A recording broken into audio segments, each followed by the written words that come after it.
नमस्कार. मी प्राध्यापक डॉक्टर रक्षित बागडे, सहाय्यक प्राध्यापक व विभाग प्रमुख अर्थशास्त्र विभाग, स्वर्गीय मनसारामजी पटोळे कला महाविद्यालय, गणेशपूर, भंडारा. आज आपण स्थूल अर्थशास्त्राचे सिद्धांत BA भाग 2 सेमिस्टर 3 मधील अर्थशास्त्र विषयाचे राष्ट्रसंत तुकडोजी महाराज नागपूर विद्यापीठाद्वारे निर्धारित अभ्यासक्रमातील घटक 1 मधील आर्थिक क्रियांचा चक्राकार प्रवाह या टॉपिकचा अभ्यास करणार आहोत. उत्पादन, उपभोग व विनिमय ह्या अर्थव्यवस्थेच्या 3 प्रमुख प्रक्रिया आहेत. उपभोग व उत्पादन ह्या 2 सतत चालणाऱ्या प्रक्रिया असून त्या बरोबरीने चालत असतात. तसेच ह्या क्रिया परस्परांशी संबंधित असून त्या परस्परावलंबी सुद्धा आहेत. उत्पादनामुळे उपभोग घडून येतो आणि उपभोगामुळे उत्पादनाला चालना मिळते. दुसऱ्या शब्दात सांगावयाचे झाल्यास संपूर्ण आर्थिक क्रियाचा प्रारंभ म्हणजे उत्पादन होय, तर शेवट म्हणजे उपभोग होय. तर दुर्मिळता ही सार्वत्रिक समस्या आहे. ही समस्या सोडवण्याचे कार्य अर्थव्यवस्थेतील 3 संस्था करीत असतात. पहिलं व्यक्ती अथवा कुटुंबे, दुसरं पिढ्या आणि तिसरं म्हणजे सरकार. तर यांनाच आपण अनुक्रमे घरगुती क्षेत्र, व्यावसायिक क्षेत्र व सरकारी क्षेत्र असे म्हणतो. हे 3 क्षेत्र वस्तू व सेवांचे उत्पादन, उपभोग व विनिमय या 3 आर्थिक क्रियामध्ये सक्रियतेने भाग घेऊन परस्परांशी जुळलेले असतात. एक क्षेत्र अशा प्रकारे क्रिया व प्रतिक्रिया करून संपूर्ण आर्थिक क्रियांचा चक्राकार प्रवाहाला गती प्रदान करतात. जर खुली अर्थव्यवस्था अस्तित्वात असेल तर विदेशी व्यापाराला चालना मिळून विदेशी व्यापार क्षेत्र हे 4थे क्षेत्र अस्तित्वात येते. तर घरगुती क्षेत्राकडून व्यावसायिक क्षेत्राकडे विनिमयाच्या माध्यमाने होणारा उत्पादक घटकाचा प्रवाह आणि व्यावसायिक क्षेत्राकडून घरगुती क्षेत्राकडे होणारा वस्तू व सेवांचा प्रवाह चक्राकार पद्धतीने सुरू असतो. यालाच आर्थिक क्रियांचा चक्राकार प्रवाह असे म्हणतात. तर ह्या चक्राकार प्रवाहाचे घटक आणि क्षेत्र कोणते आहेत त्याबाबत आपण माहिती जाणून घेऊ. तर चक्राकार प्रवाहाचे मुख्यतः 4 क्षेत्र आपल्याला दिसून येतात. पहिलं म्हणजे घरगुती क्षेत्र, दुसरं व्यावसायिक क्षेत्र आणि तिसरं सरकारी क्षेत्र आणि 4थं जे आहे विदेशी व्यापाराचे क्षेत्र. तर आपण सर्वात अगोदर घरगुती क्षेत्र याची माहिती घेऊ. तर घरगुती क्षेत्रात व्यक्ती, कुटुंबे अथवा व्यक्तिसमूहाचा समावेश होतो. ते उपभोगासंबंधी सर्व निर्णय घेत असतात. त्यांचा उद्देश मर्यादित उत्पन्नात कुटुंबातील सदस्यांच्या गरजा पूर्ण करणे हा असतो. घरगुती क्षेत्र भूमी, श्रम, भांडवल व संयोजन यासारख्या उत्पादक घटकाचे मालक असतात. हे ह्या घटकाच्या सेवा विकून त्या मोबदल्यात अनुक्रमे खंड, ज्याला आपण भाटक म्हणतो, मजुरी, व्याज व नफा इत्यादीच्या रूपाने उत्पन्न प्राप्त करतात. त्यानंतर दुसरे जे क्षेत्र आहे ते म्हणजे व्यवसाय क्षेत्र. यात वस्तूचे उत्पादन न करता केवळ विक्री करणारी लहान मोठी दुकाने, तसेच उत्पादन व विक्री करणाऱ्या पेढ्या, भागीदारी संस्था, सहकारी संस्था, खाजगी व सार्वजनिक कंपन्या यांचा समावेश होतो. वस्तू व सेवांच्या उत्पादनासंबंधीचा निर्णय व्यावसायिक क्षेत्राद्वारे घेतला जातो. व्यावसायिक क्षेत्र उत्पादक घटकांची नियुक्ती करतो आणि उत्पादक घटकाच्या मालकांना मोबदला देतो. ज्याप्रमाणे घरगुती क्षेत्र आपल्या गरजांचे समाधान करण्याकरता वस्तू व सेवांचा उपभोग करतो, त्याचप्रमाणे व्यावसायिक क्षेत्र नफा मिळवण्याकरता वस्तू व सेवांचे उत्पादन करत असतो. त्यानंतर तिसरं क्षेत्र आहे सरकारी क्षेत्र. तर भांडवलवादी, समाजवादी व मिश्र ह्या 3 प्रकारच्या अर्थव्यवस्थेमध्ये सरकारची भूमिका ही महत्त्वपूर्ण असते.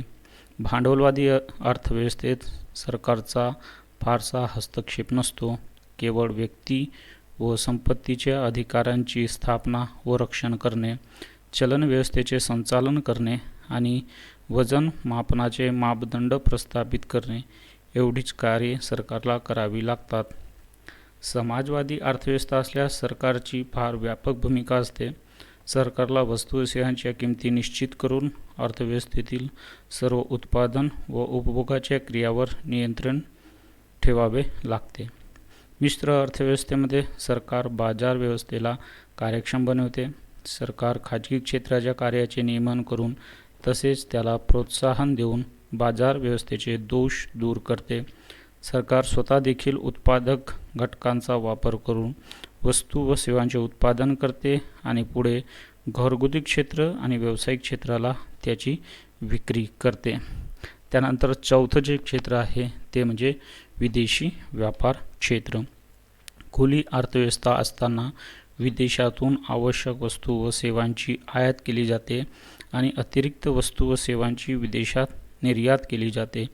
ज्यावेळी घरगुती क्षेत्र विदेशातून वस्तू खरेदी करून देशात आयात करते त्यावेळी हा खर्च चक्राकार प्रवाह गळती निर्माण करतो आणि ज्यावेळी व्यावसायिक क्षेत्र विदेशातील लोकांना आपल्या वस्तू व सेवांची निर्यात किंवा विक्री करते त्यावेळी गळतीची भरपाई होते.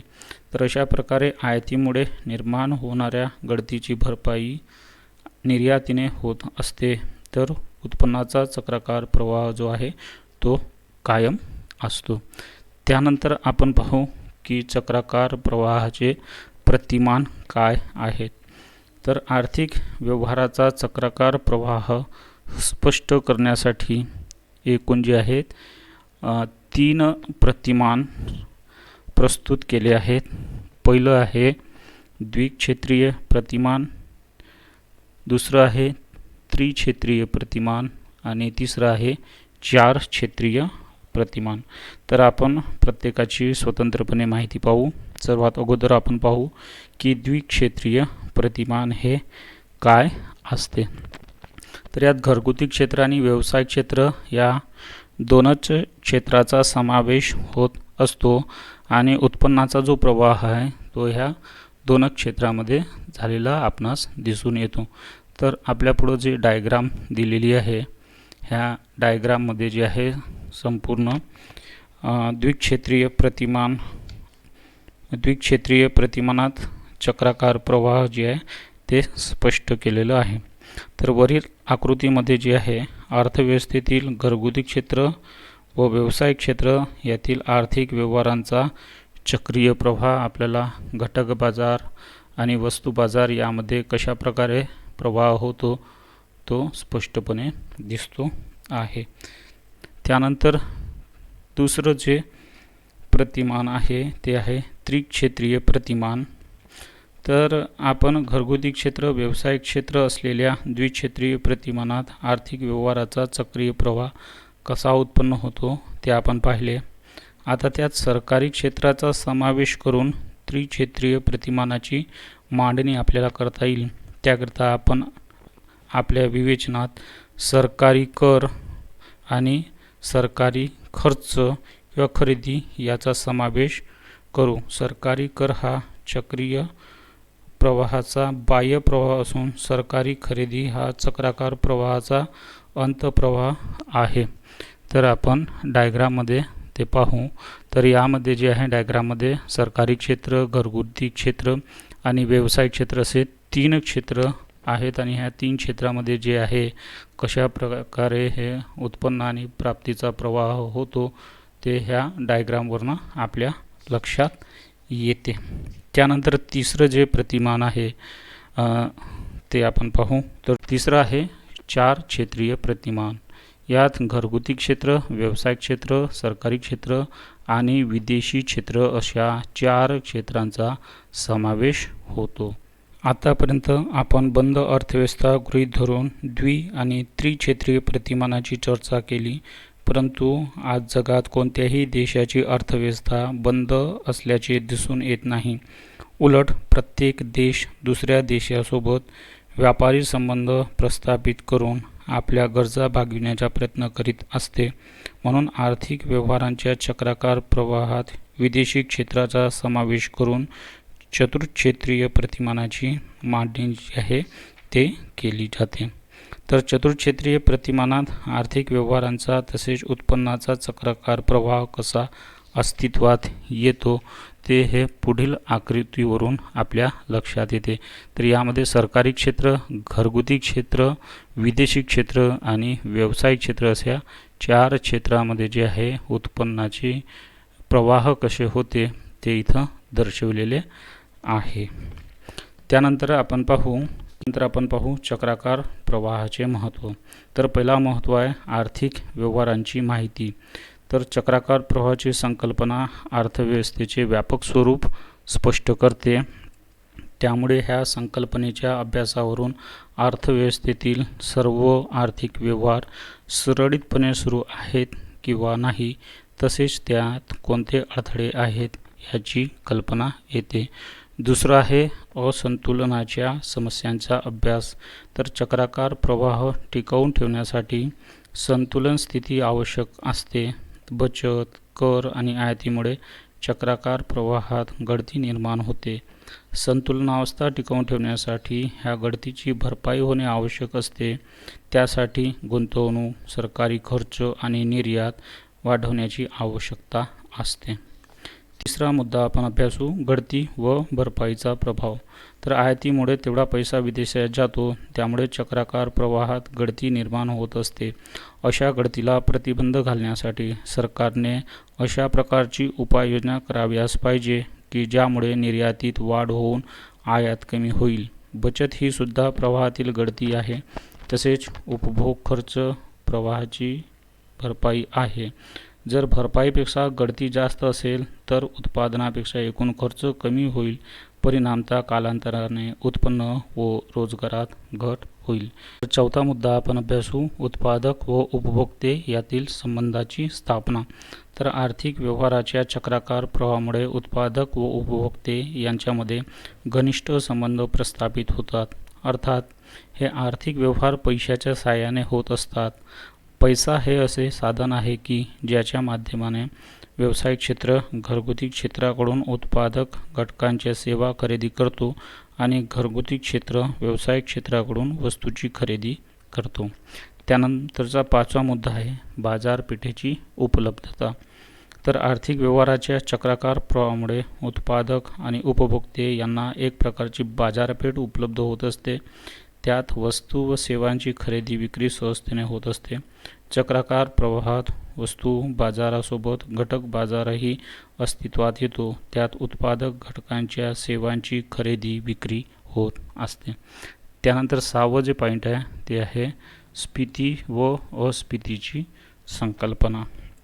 तर आर्थिक व्यवहाराच्या चक्राकार प्रवाहातील गळती आणि भरपाई ह्या दोन्ही क्रिया अर्थव्यवस्थेच्या संचालनात अडथळा निर्माण करतात.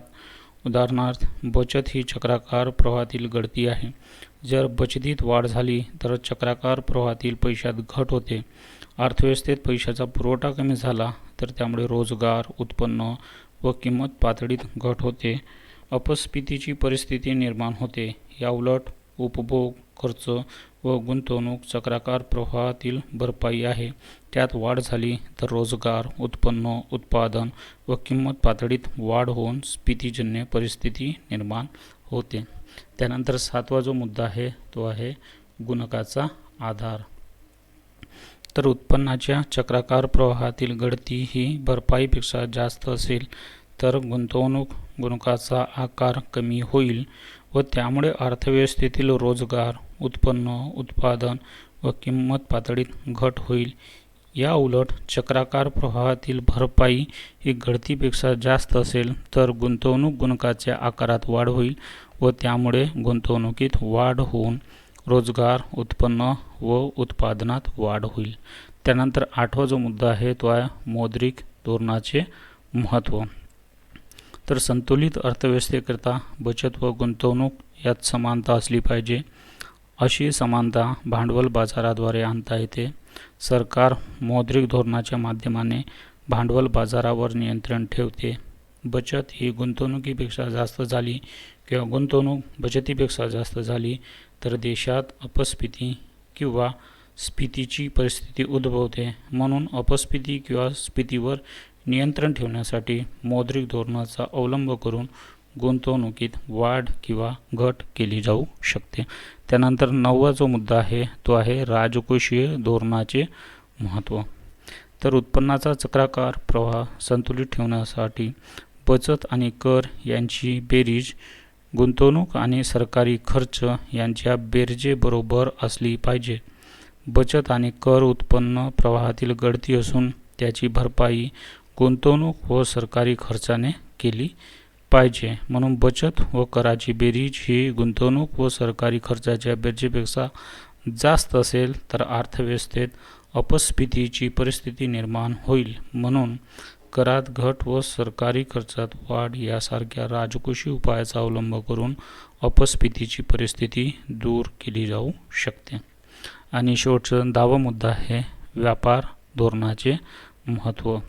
तर आयात ही उत्पन्नाच्या चक्राकार प्रवाहातील गळती आहे, कारण आयातीमुळे देशातील उत्पन्न विदेशात जाते. म्हणून आयात नियंत्रित करण्यासाठी सरकार अशा प्रकारच्या उपायांचा अवलंब करते की ज्यामुळे निर्यातीत वाढ होऊन आयात कमी होईल.